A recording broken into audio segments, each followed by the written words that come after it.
Do y'all know why I started Josie and the podcast? Well, I'm a chronic overachiever and digital explorer, but more importantly, podcasts are a great platform for storytelling, building a community, and having meaningful conversations. The challenge is finding the bandwidth to do it. Take it from me, it takes a lot. That's why this season I'm partnering with Alumni FM to bring you great conversations like today's. They are a higher ed podcast production and growth agency. Their team works with leading institutions like Stanford University, Howard University, and Middlebury College to create podcasts that resonate with their communities. It has been such a relief to have the entire team at Alumni FM guide my podcast strategy from the rebrand of the logo and graphics, show development, and of course, sound engineering. Thinking about podcasting for yourself or your campus? Visit alumni.fm to learn more and get started.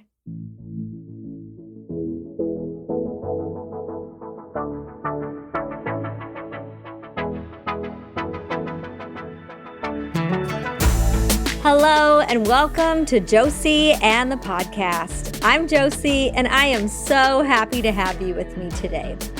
What does it mean to lead in the digital space with heart and humanity? On my podcast, Josie and the podcast, I spend time answering this question with heart, soul, and lots of substance. My goal is to share conversations that encourage you, empower you, and yes, even entertain you to rethink digital strategy for yourself and the organizations you support. All right, let's get to know today's featured guest.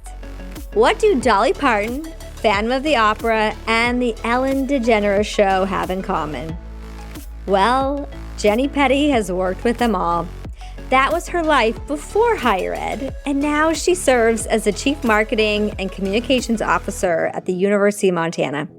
She finds joy in building teams and helping others grow, as well as flexing her creative muscles wherever she can. She's the host of The Servant Marketer, a podcast featuring marketing leaders, marketers, creatives, academics, and entrepreneurs, and shares thoughts on how marketers and leaders can serve first. Jenny Petty, I am so excited we get to hang out for a little bit of time today. It usually takes a conference or a podcast recording to get a little bit of time, but thank you so much for joining. Thank you so much for having me. I am always excited to hang out with you.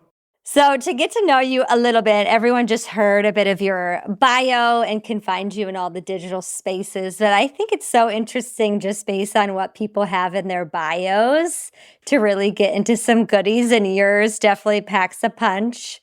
On Twitter, it says CMO, CCO at U Montana, plus mom of 3 hooligans, plus extreme bookworm, plus hosts at The Servant Marketer. Proudly overeducated. I had to look this one up. University of Nevada at Reno, Gonzaga, and then Ted Lasso and Taylor Swift enthusiast. I mean, all those things we could just talk about for a long while, but maybe pick a couple of those and why you put them in your bio. So I joined the University of Montana in March of 2021, which is really exciting. I'm coming up on close to a decade in higher ed, which is great. I came from the private sector before that. I am mom to 3 kids who are 11, 9, and almost 6, who are helping me build my character every single day. I read like a crazy person. I have just books all over the place. My nightstand is out of control. I have just always enjoyed reading. It's part of my self-care rituals. I got a great education at a public land-grant flagship in Nevada where I studied journalism. And then my master's I did at Gonzaga where I studied organizational leadership with a focus on servant leadership. And then, of course, our love for Ted Lasso and Taylor Swift. I just don't get me started, Josie, because that's all we will talk about. Like, I just adore both Ted Lasso and Taylor. I'm sure there's like cult fan podcasts of both of those, or how to get tickets to Taylor Swift, which I know we were on a group thread about trying, and it could still happen. Let's just put that out into the universe. I have hope. I have hope. Well, let's scroll the clock back to many, many moons ago of what your earliest memories of technology was in your life.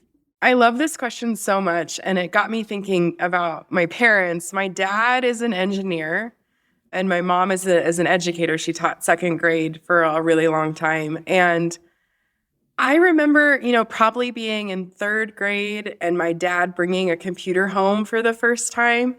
And, there wasn't much you could do on it.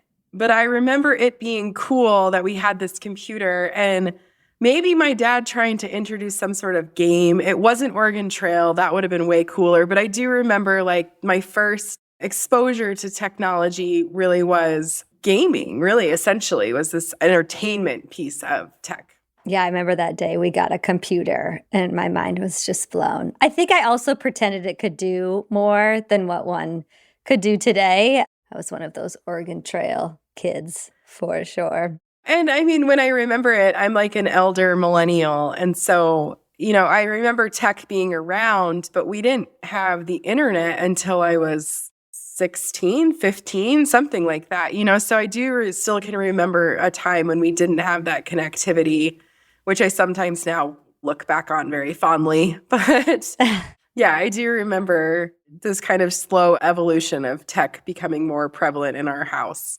Absolutely. Much different to raise kids and teens in a house today. So you shared about getting your master's at Gonzaga and your through line of your thesis and your work and just overall your leadership is about servant leadership, which I don't know if it was that or the University of Wyoming campaign that you led that made me stumble upon you and immediately jump into your DMs. But for someone that's never heard of servant leadership, if you could give us the Cliff Note version and maybe how you've integrated it into your work as a CMO. So the term servant leadership is something that was coined by a man named Robert Greenleaf. Robert Greenleaf had been a lifelong executive at AT&T, and he had been in the realm of what we would now call organizational development, but they didn't call it that back then. So he worked at AT&T his entire career, 40 years, and he observed a lot. And when he retired, he read a book by Herman Hesse, and that book got him thinking about this idea of the leader as servant or the servant as leader. And he wrote essays and he wrote a book and just wrote and wrote and wrote until his death. And he framed this idea of servant leadership, which is leaders who are defined that the people that are in their charge are more free, more autonomous, more likely to become servants themselves after being led by someone like this. And I think what's really interesting is with servant leadership, sometimes it gets coined as being, a Christian way of leading. There's, the book, I think it's Lead Like Jesus or something like that. There's a lot of ways that people think about servant leadership through the lens of religion. But the truth is that servant leadership shows up in every culture, every religion. It's almost a universal truth when we think about cultures around the world, is service is part of almost every single one. And so for me, when I didn't know anything about servant leadership, I started looking for a master's program. I realized I couldn't hack an MBA. I was like, I don't have the ability to do finance classes in my brain. And so I started looking for, if I'm going to spend this time investing in a master's, what will it be? And when I found the organizational leadership program at Gonzaga and I found the servant leadership track, which I had never heard of, it was like something lit up inside of me. And it was like, oh my gosh, this just makes sense. And this way that I want to show up in the world as a leader, it exists. And there's a whole philosophy behind it. And so my master's was very much spent on learning about servant leadership, learning about organizational leadership. And then as I moved through the program, what I ended up starting doing was looking at the way that the marketing profession and servant leadership can overlap and where is our ability as marketing communications professionals to show up and serve. I often think about our profession sometimes gets lumped into being, well, those are the people who are in charge of promotion, which just drives me crazy because we all know if you work in this profession, there's such depth to the work that we do. And when I think about the world of marketing outside of higher ed, just advertising, public relations, we really have the influence to shape and reflect society. And that's a huge responsibility. And so for me, that's what motivates me to continue to study and think about our work in that way is there's deeper meaning in the way we show up in these roles. And there can be a way that we can serve society with this work. Yeah, elevating the industry and putting more meaning behind it. That intersection was, again, like when you stumbled onto the Gonzaga program, when I stumbled onto you, I was like, this is my girl. Sometimes you have to connect the dots because unfortunately, other perceptions like, oh, marketing is just for promotions. So one of the tenets is first among equals. Why do we need leaders to enact something like that right now? I saw this graphic on LinkedIn and it definitely felt like clickbait, but somebody had put up kind of this comparison graphic of a nice leader versus a strong leader. And servant leadership was listed on the side of the nice leader. And I think that speaks to, first of all, that graphic was BS. Like you can be nice and strong at the same time. Like let's just own that. But I think there is this shift in our culture that is happening and humility in leaders and this idea of first among equals, which is that the leader of a group is not any better than the people they are leading. For that moment in time, they are chosen to be the person who is first among the equals, but everyone comes at it from a place of equality and equity. And I think we need more leaders who are willing to do the work to show up in that way. And that's hard. Like being a servant leader, I often, when people are young or inexperienced managers or leaders and they're trying to find their bearings, they will ask me like for information about servant leadership. And I have to tell them like choosing to care about people, choosing to do the work beyond the surface is much harder than if you were going to be like an authoritarian leader who says my way is the highway. This is really tough work. And so much of that work is actually the internal work we have to do on ourselves. It's not getting a list of tools and tactics that are going to make you a better manager. Like those things exist and they can be helpful. But to be a servant leader is almost, in a lot of ways, I think about being a parent. When I became a parent for the first time, I thought, oh, I have this beautiful little baby. Now it's my job to shape this little person into who he's going to be. And then you get humbled very quickly and over and over again by this tiny little baby who rules your world. And pretty quickly you start to realize, no, actually my job is just to guide this little person. And it's just to make sure that I'm taking care of myself so I can take care of them.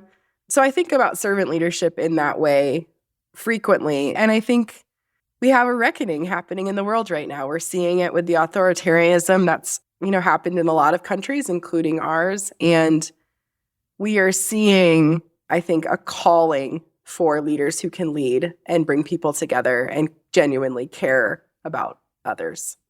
Yeah, truly see your people. I also appreciate the humanizing element. It just screams heart when you talk about. Sometimes we don't include descriptions like that in supervising or in leading or in higher ed. But if you dig into mission statements and value statements of our campuses, it's there. It just gets buried sometimes. Your podcast, The Servant Marketer, which I'm hearing is coming back, features marketing leaders, creatives, academics, entrepreneurs, and just overall thoughts about how marketers and leaders can serve first. So from your past episodes, what have you been discovering, talking to others about being a servant marketer, and what are you cooking up next?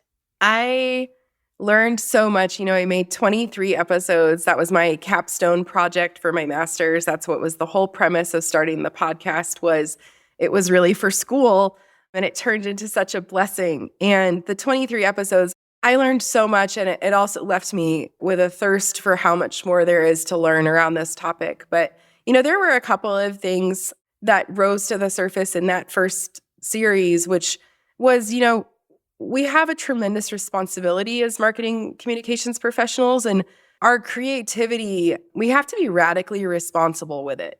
So we need to think about the way that we use our creativity and who it actually serves. That was one of the main themes. Another was we're talking a lot about diversity, equity, and inclusion. As marketers, and what I learned during the podcast, I had to stop myself and look around and realize that my network, my personal network, wasn't actually that diverse when I really thought about it. And when I thought about bringing guests on the show, I had to do some hard work on myself to actually reckon with the fact that I didn't have a super diverse network, and that needed to change. And I think often when we talk about marketing with representation matters so much. And so marketers have to be champions of DEI efforts. That's incredibly important. I think one of my favorite episodes, was with Seth Odell talking about curiosity.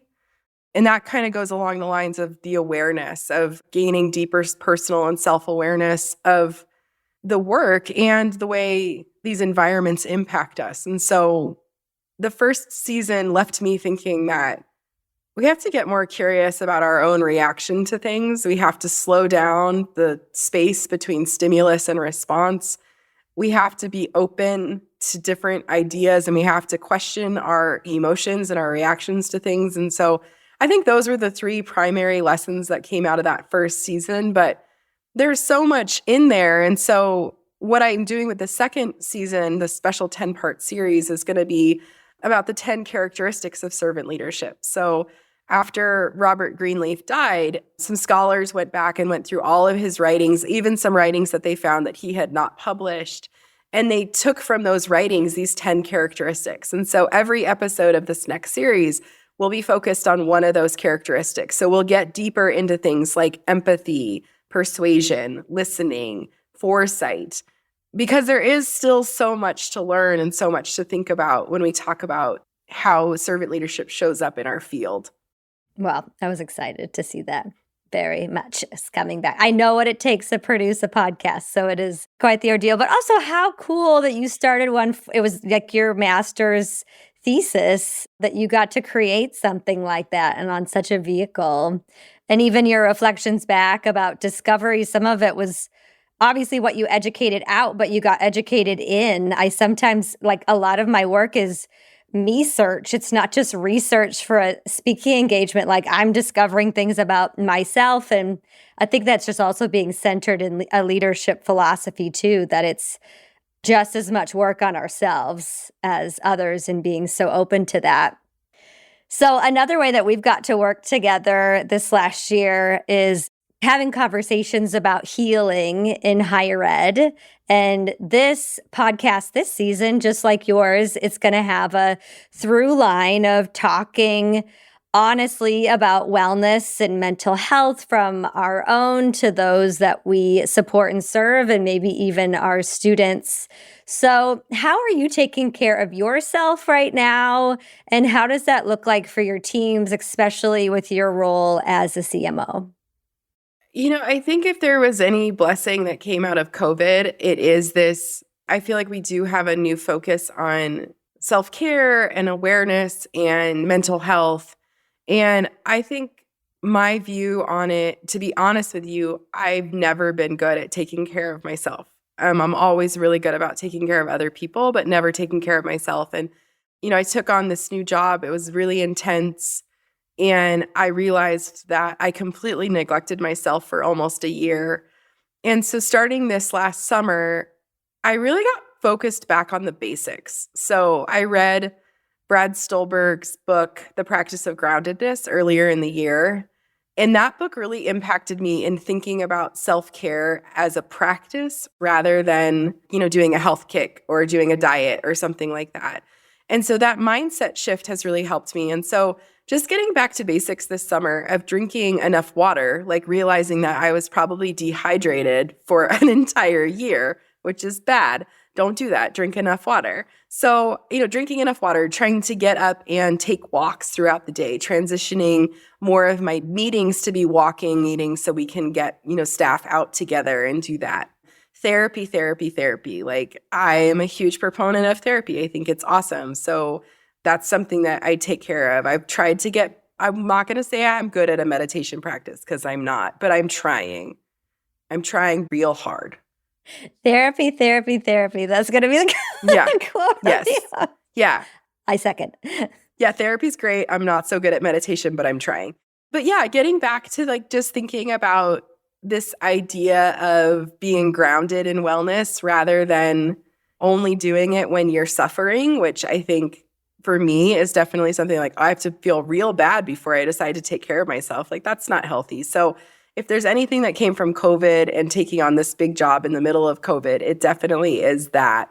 And then for my team, I get pretty radical about taking care of them and helping them take care of themselves, because watching and managing a social media team during COVID, I just saw firsthand how that work was wrecking people. It was just so much pressure, just a really brutal time to be working in higher ed. And so I try to do a lot of things to help shape the culture of our sector here at the University of Montana. Everything from during the summer, we had really flexible hours. So tried to make it so that, during this short season when it's gorgeous in Montana and we had a reprieve from the craziness of the semester, that we were able to take that time to enjoy the outdoors. We also try to have fun with each other. I think levity for marketing teams is so wildly important. We had a Taylor Swift listening party when her new album came out. The team made themed snacks, including sexy baby carrots.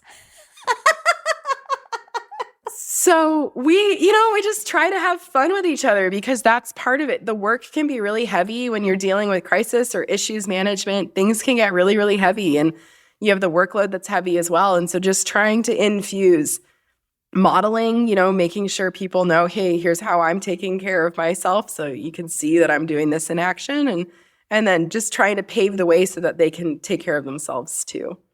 Oh my goodness. I really would want to see a photo or video from that gathering. So appreciate just starting with the basics for yourselves. Even as leaders, as achievers, we then also want to be perfect in how we take care of ourselves. And I also just am a dropout of meditation school, literally. But I learned if I walk more and moving stuff works better for me, and just even the basic stuff. I think that's such a great reminder. And then I really like how you described it, radically taking care of your teams. It's not just a nice to do, no, it needs to be extremely prioritized, taking care of your people. It does. And I think, something that I did earlier this year was it was a Monday morning, and I just wrote on Teams, hey, everybody, I'm feeling really run down and I'm going to take the day off. And I didn't realize how impactful that was until one of my staff members came and said, I can't thank you enough for showing us that that's okay. So people need to see from their leaders that that's taking care of ourselves is just part of what we do. I am so excited. For the 4th season, I will be partnering with Campus Sonar as a podcast sponsor. Campus Sonar offers unmatched insights and expertise that build client capabilities, transform campus goals, and support higher ed community learning and networking. They use digital and social intelligence to help campus partners understand and implement meaningful change. In January, Campus Sonar is hosting a webinar focused on audience-centric strategies that you can use on campus to increase brand cohesion. Register for free at info.campussonar.com/January-webinar to learn more from Dr. Liz Gross and Rebecca Stapley.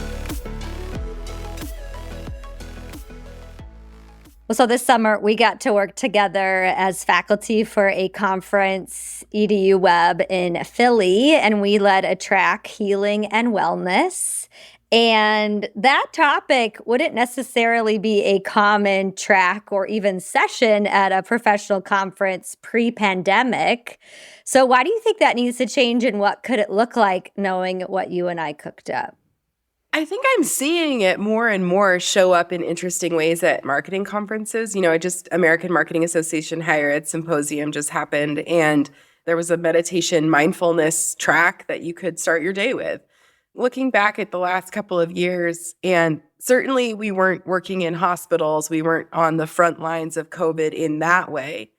But for a lot of us, our time on our campuses became even more important and elevated during COVID. And that came with additional responsibilities and additional workload. And I think I remember I told somebody the other day, from March of 2020, I think I worked 57 days straight or something like that. I put on a virtual commencement in this very short amount of time. Like when I look back on it, thinking about starting meetings at 6:30 in the morning and sometimes ending at 9:30 at night, like it took a toll on me. I know it took a toll on a lot of people. And so I love that as an industry, we are normalizing and putting a value as a group on wellness. And I think there's just more and more space for that to show up in different ways. I think, what you and I did this summer gave people an ability to maybe vocalize some of that pain and suffering and maybe take a second to stop and reflect on it.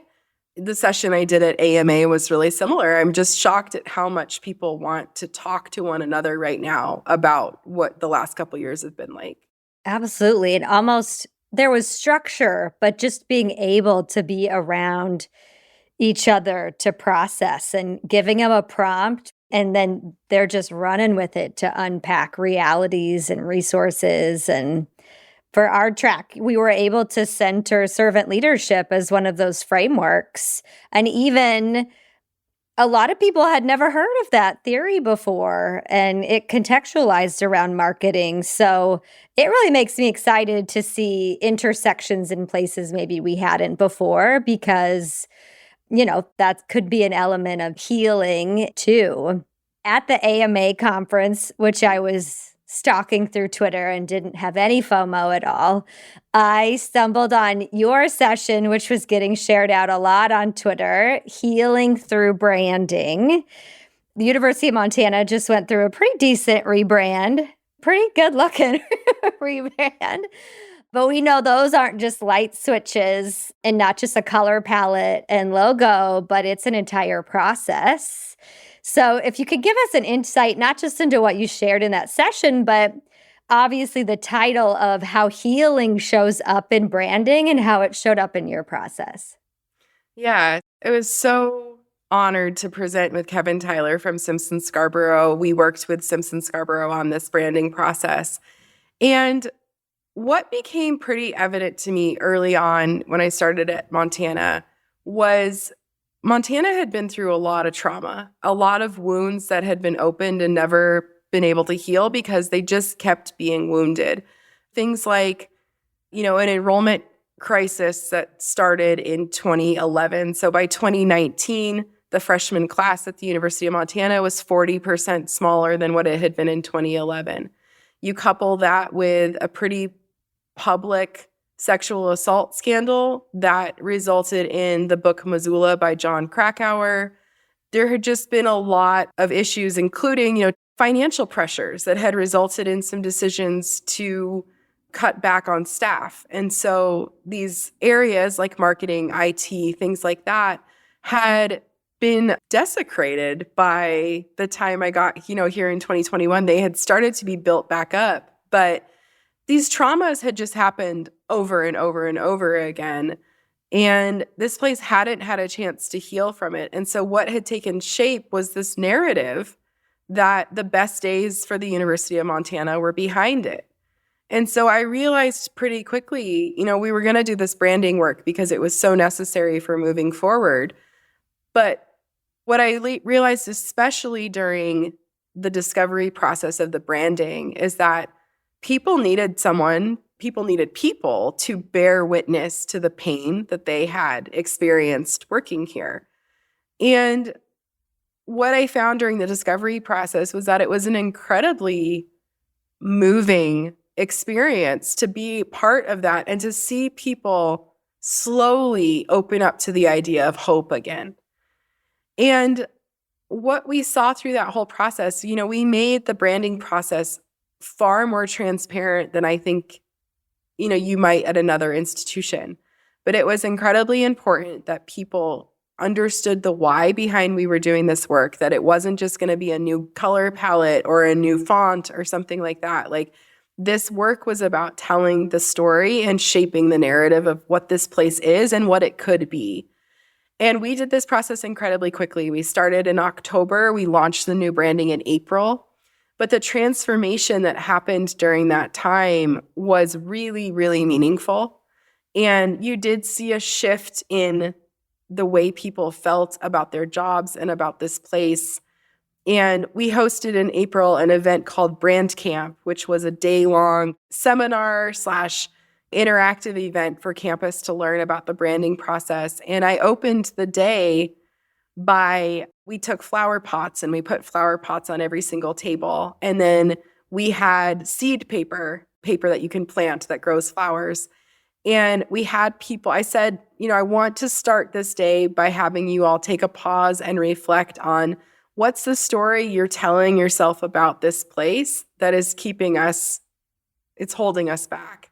And I said, I don't want you to share that. I want you to write it down on the seed paper. And then they planted it at the end of that. And then after we did that process, we said, okay, now I want you to share your greatest hope for this place. Write it on a sticky note and put it on the back wall. And they did. And so the symbolic nature of designing Brand Camp in a way where it wasn't just a training session, it really was about thinking about this place in a new way and letting go a bit of some of that pain that had happened, turned out to be incredibly powerful. Definitely one of the most powerful things I've done in my career.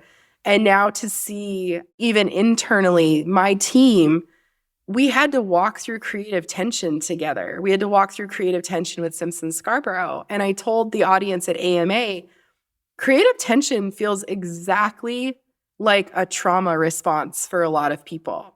So when we're on our campuses and we're trying to create really great work and we're working hard and we're trying to do something different or a new way, I had to normalize that for people. So it was fascinating to be part of that process and to have to also be aware of my own response.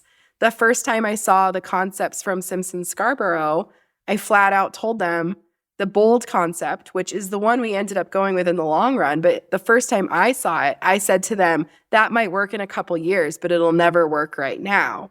And by the end of the phone call, I had to say, oh my gosh, I'm really sorry. I had a strong reaction to that. And it's just this constant being aware of that piece of it, but normalizing the fact that when you're going through something, even when it's good and creative, it can still be really scary for people. And so I'm so proud of the work that came out of it. It's gorgeous. It tells the story of this place in such a new, unique, modern way. And I just couldn't be more thrilled with the process.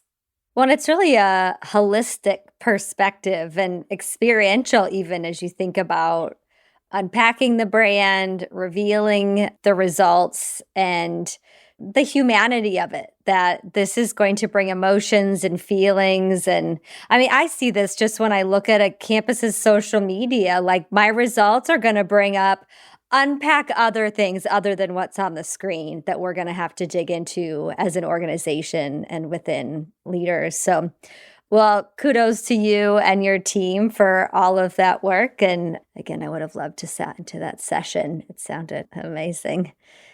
As I got perusing your servant leadership website, which has all kinds of resources and goodies and snacks, and that's where the podcasts will be found, I stumbled upon a page that's your leadership philosophy. And I read it all because I'm a nerd. And I adore you, but I found this at the very end, this paragraph that I'm just going to read it. You say, I want to live in a world where I get to show up fully as the badass, strategic powerhouse that I am, but also the woman who is going to bring you soup and hold your baby and hug you as you deserve. I am no longer satisfied with a world where women must shift and contort themselves to manipulate the world to be comfortable with their strength. I want that on a t-shirt. Jenny, that is so powerful. Oh my gosh, thank you. I had to write that as an assignment for my capstone class, so it's fun to go back to it. I honestly had forgotten forgotten about it a little bit. I think writing a leadership philosophy for anyone who's in a leadership position or aspires to be is such a great exercise in formulating kind of your beliefs and thoughts around leadership. And I'll tell you, I mean, when I first, I'm an elder millennial. I graduated from college in 2005. And when I graduated from college, I was very ambitious. I read a lot of books about women in leadership. And one of them was, Nice Girls Don't Get the Corner Office. I read that book and there were things in it like don't bring baked goods, don't have a name that ends in Y. So think about being a Jenny. And I internalized a lot of it. And I thought, well, this must be the way the world is. And then my early experiences in working kind of reinforced that. And it took years into my career. And at one point I decided, well, now I've seen what leadership looks like. That's obviously not going to be my path because I'm not this person and I don't want to turn off parts of myself to lead or to make it and, to break through the glass ceiling or whatever. It took years until I worked back to back. I worked for two incredible leaders, Julie Brown and Stacey Alonso. Stacey's a guest in the first season. She's just an absolutely amazing person. And I watched both of them show up completely as themselves. And it was the first time I realized that was a possibility. And I decided after that I knew it was a possibility now and I could do that. And so that changed the way I thought about how I would show up. And I don't think nice and strong are mutually exclusive. Well, and having role models is so powerful for you and for you in your journey, but also for those listening to even know your philosophy behind that. I use authenticity often in my work around digital leadership, but also knowing that authenticity can either be contorted and or unsupported for certain identities, including women. But as we think about our BIPOC colleagues, as we think about diversifying the field and representation, who are trying to be a badass, that maybe want to be a CMO someday or are, but not feeling like they're at a campus where they can be authentic. What kind of guidance might you provide? So I think what I want to say is to anyone who's listening who doesn't identify as BIPOC or a female, the work really is on those people to help us break down these systems that are in place. It's not the responsibility of our BIPOC colleagues to figure out how to fix these systems. So I think that's the first thing. The second thing I want to say is if you find yourself in a position where you are constantly called on to be the quarterback, but you're never put on the roster, you might have to go. You might have to find a better place that is better aligned with your values, and they exist. But I think there is so much harm that is done in some of our institutions who are not willing to do the work to right this. And I don't have a lot of patience anymore for folks sticking around and doing the work for others who are not willing to do the work. Well, and going back to our conversations about healing and addressing that, where can folks find you to connect? I know platforms like Twitter are changing all the time, but where might we stumble into you? Oh my gosh, I know. Okay, so I'm still on Twitter. I feel conflicted about it. I feel like I'm sticking around a little bit longer. I don't know what my answer there is, but I'm also on LinkedIn. I'm also on Instagram as I am Jenny Petty. I haven't gotten on Mastodon. I don't understand how this world works. I also know Hive. I have my name on the waiting list for Hive. I don't know, guys. I'm everywhere. You can definitely find my email somewhere if worse comes to worse.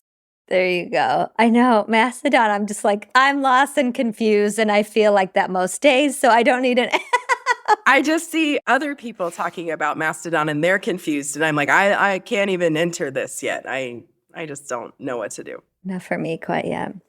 So a couple questions I always end every episode with as we think about especially social media and leadership and legacy is that these platforms, well, we don't know what Twitter's doing next, but a few of them will probably live on before us. So if you knew your last post was going to be your last, what would you want it to be about? I think I would want it to be about how much goodness still exists in this world.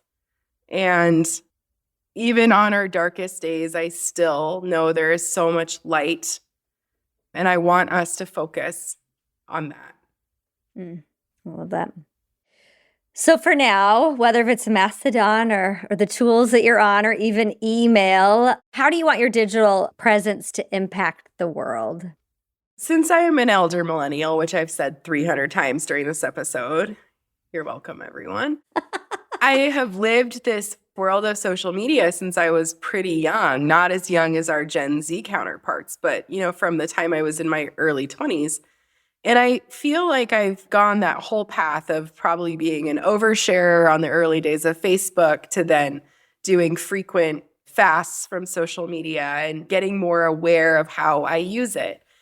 What I want people to see when they interact with me on social media is that they're not alone, that there's somebody who's in it with them. There's a reason why I've posted pictures of my kids in my office, because sometimes life explodes and my kids have to be in my office. My 5-year-old had to come to our sector retreat this year. Things are not perfect, and I want people to see that. I'm also getting to a stage of my career where I've learned some things, and I want to share that with other people. And if that will help or not, that's what I want people to see, is that the same way how I felt alone early in my career and there wasn't a place for me at the leadership table, I now want other people to see the way that I lead and the way that I approach our organizations so that they know that there is a path for them. And we need so much more of that for people to feel seen and that they are not alone. I know you write a number of articles, conference presentations, so lots of ways we can learn with you, and I'll make sure to connect some of those in the show notes. When people ask me if I'm leaving Twitter or just my opinion of it, it's people like you being able to, the first time I stumbled into you, being able to DM you and jump on a phone call is what at least I had found making it so meaningful, not just scrolling. It's what you do with it, right? And I'm so thankful for where our lives have intersected since, and that we got you on the show today is my icebreaker interview for the last, year and a half since I've done one of these. So it's been a treat. Oh, I'm so glad to be here, because I think you're right. Why we have so much collective grief around Twitter right now is because of the community aspect. My friends are on Twitter. So what am I supposed to do? This community that we've built, that's for me why I'm sticking around, is that community means so much to me. And during COVID just really was a lifeline in so many ways. And so, yeah, I hope we get it figured out, or we find some other place to gather, or, we email each other like it's 1999. I don't know. We'll figure it out. Community finds a way. We will find a way. It absolutely will. Well, Jenny, thank you again for your time, for joining me, for your joy and your giving. I really appreciate it. Oh, thanks for having me, Josie. It's always great to spend time with you. What a way to kick off season 5 of Josie and the podcast with my first featured guest, as always, with some soul, sass, and substance. This closing part is kind of like the fact check section of Armchair Expert, minus the callouts or corrections. Because many times after my interviews, my brain gets spinning with reflection. And well, I wouldn't be a decent leadership educator if I didn't include some processing time. So here goes. Of course, we talked lots about servant leadership. If you hadn't heard of this theory before, I hope you soaked up at least just a little bit of what this theory is all about and the intersection that it has with marketing. My eyes lit up when Jenny said marketing isn't just about promotions. There's a deeper meaning. And connecting the dots is what makes for impactful content. And if that isn't, well, exactly what this podcast and a lot of the work I do with digital leadership is trying to do. I call it remixing existing leadership theories to apply to a digital context. But I also think it's so meaningful and important that we do that in all types of our work. There's the other side of this too, whether if it's leadership theory, identity development, or marketing, that we look at things through a critical lens, that we understand the historical context where some of these theories, frameworks, and contexts come from. Because a lot of leadership theory, unfortunately, was developed by white men from studying white students or other audiences or populations that honestly aren't representative today. But again, as we're able to have intersections and not just only going by the book of one theory, it's important to bring light in maybe ways that we haven't before. This is also why Jenny has her podcast, The Servant Marketer. And I very much appreciate how she acknowledges marketing professionals need to be radically responsible, not just with creativity, but who they serve, from DEI to what we're putting out on a variety of different channels, and how things are impacting us as well as how we're impacting others. And that podcast, their next season, where she's covering the 10 characteristics of servant leadership per episode, I think is going to be a good one. So those 10 characteristics, a couple of them stood out to me that I wanted to highlight, reflect out, and also connect to a few things. One of them is empathy. What does empathy look like in marketing? Are you approaching how you send emails through empathy, when you send them, what you're saying, the tone of content? Also applying this to accessibility and the user experience from your website to social media platforms. 3 other of the characteristics of cord pulled on my heartstrings from healing, commitment to the growth of people, and building community. And this is where I just have to put in a plug for Renew, which is my retreat series that I kicked off last year that is offered in December and January. And it really goes to the heart of healing and building community, especially for those that are tasked with any kind of digital communications, marketing, and social media. Because if you caught my kickoff episode about, hey, higher ed, are you okay? We've got some real hardships, hardness, weirdness, whatever you call it, in higher ed in all pockets. And we need a lot of healing and renewal around it. And honestly, a day off or a therapy session isn't going to do it. And neither is the Renew Retreat series, but it's at least an effort to address and bring people together to reflect on the last year and put some energy towards ease and a sustainable 2023. So you can find in the show notes how to learn more about Renew, the 4 dates that are happening between December and January, and I hope to see you at one of them. Throughout this podcast season, we are going to be talking a lot about healing, wellness, and self-care. And so I got to ask that question for the first time to this first guest.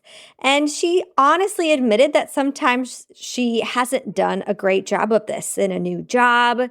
So she's doing simple things from drinking more water, doing therapy, moving her body. But we also have to make sure we're taking care of others too, especially at that leadership level. And Jenny, again, uses the terminology radically taking care of our teams. Because maybe the things we've done in the past, whether if it was something simple, maybe that really isn't going to cut it anymore. Going back to self-reflection, you also need to display and role model what it looks like to take care of yourself, because your teams are paying attention to that too. Another part of servant leadership is about building community. And I see Jenny doing this all the time. But this is where my work around the digital community building cohort comes into play. For 2 months, I basically radically take care of participants while we teach social media strategy from a lens of building community. That registration just went live and we start on February 1st, so make sure to register by the end of January. This is unlike most professional development experiences out there through the lens of leadership, building community for not only campuses, but for social media strategists themselves. As we came to a close in the interview, we talked about leadership philosophy and the one that I happened to stumble upon from Jenny that she wrote in her master's program. And I knew right away Jenny and I come from similar backgrounds and maybe family philosophies. I grew up in a small town in Wyoming, and we are definitely the kind of people that will show up at your door if you're sick or have loss or struggles. We're going to show up at your door with food. We're going to clean your house, and we'll quietly leave while hopefully you finally fall asleep or getting some rest. And I really loved how she kind of explained that. And as an exercise, how would you answer what's your leadership philosophy? Not even taking language from a leadership theory, but what just is innately within you. Jenny also used some empowering language like being a badass. We also want to think about in this conversation, as you think about leadership philosophy and values, and also boundaries, like what are your unconditionals?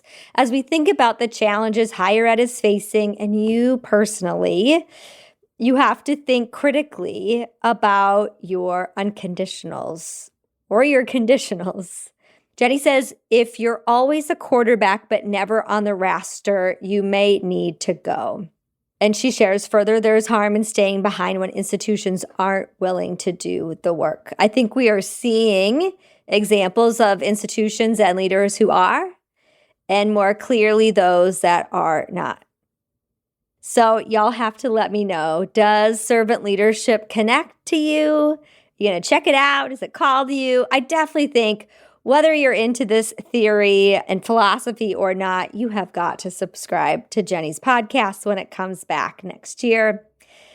But also maybe you hadn't thought of this intersection of marketing and communications with serving and servant leadership. Again, I see Jenny living and breathing servant leadership, whether if it's on Twitter or at a conference. And I am darn thankful to have her as my first guest for season 5. But honestly, I hope she's gifted you something too, whether if it's permission to take care of yourself, the reminder to radically take care of your teams. Oh, and to drink water. Whenever in doubt, y'all, drink more water. And know that I'm also happy to help, whether if it's simply connecting online or exploring how I support you or your campus. You can visit me at josiealquist.com. Learn more about my services for developing digital leaders and creating strategic yet humanizing digital strategies. Don't forget, registration is open for renew with dates in December and January, and the Digital Community Building Cohort registration is open till the end of January, kicking off February 1st. Thank you for joining me for this episode of Josie and the podcast. Join the conversation online. You can find me on most platforms at Josie Alquist or the podcast Twitter at JosieAT Podcast. Remember, the show notes can be found at josiealquist.com/podcast. The easiest way to stay updated when an episode drops is to simply subscribe. Apple Podcasts, Spotify, wherever you listen to podcasts, we are there.